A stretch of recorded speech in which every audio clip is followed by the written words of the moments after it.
நடிகர்களோட அடையாளத்தை வைத்து வெளியான பாடல்கள் என்னலாம் தெரியுமா? இந்த பாடல்கள் உருவான விதம் செம்ம இன்ட்ரெஸ்டிங்கா இருக்கு. லிஸ்ட்ல நம்ம ஃபர்ஸ்ட் பார்க்க போறது கமல். இவர் நினைத்ததை செய்து முடிக்கக்கூடிய சகலகலா வல்லவர் அப்படின்னு நமக்கு நல்லாவே தெரியும். என்ன மாதிரியான கேரக்டர் கொடுத்தாலும் சரி, அதுக்கு ஏத்த மாதிரியான கெட்டப் போட்டு அதை சரியா பயன்படுத்தி உலகநாயகன் அப்படின்ற பெயரையும் எடுத்தவர். கரெக்டா? இவருக்கு ஏத்த மாதிரியான பாடல்களை கொடுக்கறதுக்கு பல வருஷம் ஆயிருக்கு அப்படின்னு சொல்லலாம். இவர் எத்தனை வருஷம் சினிமாவில் நடிச்சிருக்காரு. ஆனா அக்யூரேட்டா இவருக்கான பாடல் வந்தது சில ஆண்டுகளுக்கு முன்னாடி தான். நீ பெரும் கலைஞன், நிரந்தர இளைஞன், ரசனை மிகுந்த ரகசிய கலைஞன், உலகமெங்கிலும் உன்னை மிஞ்சிட யாரு. இந்த பாட்டை நம்ம மறக்கவே முடியாது. இந்த பாட்டோட மியூசிக்கை நம்ம காதுல லைட்டா கேட்டாலும் நமக்கு டக்குன்னு கமலோட பேர் தான் ஞாபகம் வரும். அந்த அளவுக்கு இது கமலுக்காகவே உருவாக்கின பாட்டு. லிஸ்ட்ல நம்ம அடுத்து பார்க்க போறது ரஜினி. சினிமாவுல நடிக்க வந்த காலத்துல வில்லனாவும் குணச்சித்திர கேரக்டர்லயும் நடிச்சிட்டு வந்த இவர் ஒரு கட்டத்துக்கு அப்புறமா நம்ம தமிழ் சினிமாவோட மிகப்பெரிய ஹீரோவா மாறுறாரு. இன்னைக்கு 170 படங்களுக்கு மேல நடிச்சாச்சு. இப்பவுமே கோடிக்கணக்கான ரசிகர்கள் இவர் பின்னாடி இருக்கதான் செய்யறாங்க. இந்த வயசுலயும் இவருக்கு ஏத்த சரியான பாடல் அப்படின்னா சூப்பர் ஸ்டார் யாருன்னு கேட்டா சின்ன குழந்தைகளும் சொல்லும். நீங்க இந்த சூப்பர் ஸ்டார் பட்டத்துக்கு இப்ப எத்தனையோ பேர் அடி போடுறாங்க. இந்த பட்டத்தை தூக்கி இன்னொரு ஹீரோக்கு கொடுத்தாலுமே சூப்பர் ஸ்டார் யாருன்னு கேட்டா சின்ன குழந்தையும் சொல்லும். இந்த பாட்டை வேற எந்த ஹீரோக்குமே கொடுக்க முடியாது, அது ரஜினிக்கு மட்டும்தான். லிஸ்ட்ல நம்ம அடுத்து பார்க்க போறது விஜய். சினிமாவுல எத்தனையோ நடிகர்கள் வாரிசு நடிகர்களா வந்திருந்தாலும் அவங்க எல்லாராலையும் இந்த அளவுக்கு பல கோடி ரசிகர்களோட மனசுல இடம் பிடிக்க முடிஞ்சிருக்குமா அப்படின்னா கண்டிப்பா சந்தேகம் தான்.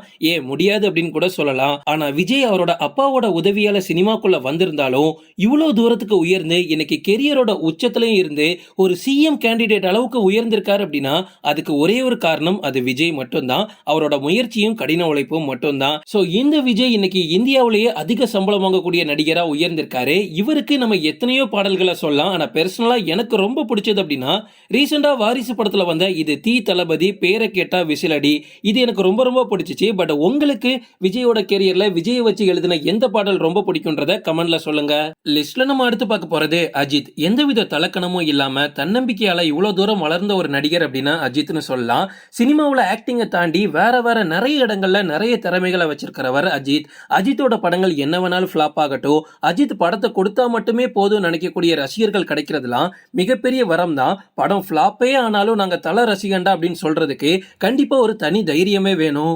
இந்த மாதிரி உண்மையான ஃபேன்ஸ்லாம் எல்லாருக்குமே கிடைச்சிராது, அது அஜித்துக்கு கிடைச்சிருக்கு. அஜித்தோட கெரியர்லயே அவருக்கு அடையாளம் தர மாதிரி ஒரு பாட்டு அப்படின்னா அது தல போல வருமாதான். இந்த பாட்டு ஏன் ரொம்ப ஸ்பெஷல்னா அவரே தலன்ற பட்டம் வேணான்னு சொன்னாலுமே மக்கள் யாருமே அவரை தலன்னு கூப்பிடாம இல்ல. என்னைக்குமே ஒரே ஒரு தலை தான், அது அஜித் மட்டும் தான். உடனே தல டோனி இருக்காரு அப்படின்லாம் சண்டைக்கு வரக்கூடாது. நம்ம பேசிட்டு இருக்கிறது சினிமாவை பத்தி மட்டும்தான். மத்த நடிகர்களோட பாட்டு எல்லாத்தையுமே இன்னொரு நடிகர்களுக்கு மேட்ச் பண்ணி நம்மளால எடிட் பண்ணி போட முடியும். ஆனா தலை போல வருமா பாட்டை வேற எந்த நடிகருக்குமே போட முடியாது, அது அஜித்துக்கு மட்டுமே உண்டான பாட்டு. லிஸ்ட்ல நம்ம அடுத்து பார்க்க போறது தனுஷ். இவர் ஆரம்ப காலகட்டத்தில் நடிச்ச படங்கள்லாம் பார்த்துக்கிட்டு ரொம்ப அதிகமா கேலியும் கிண்டலும் தான் இவர் வாங்கியிருக்காரு.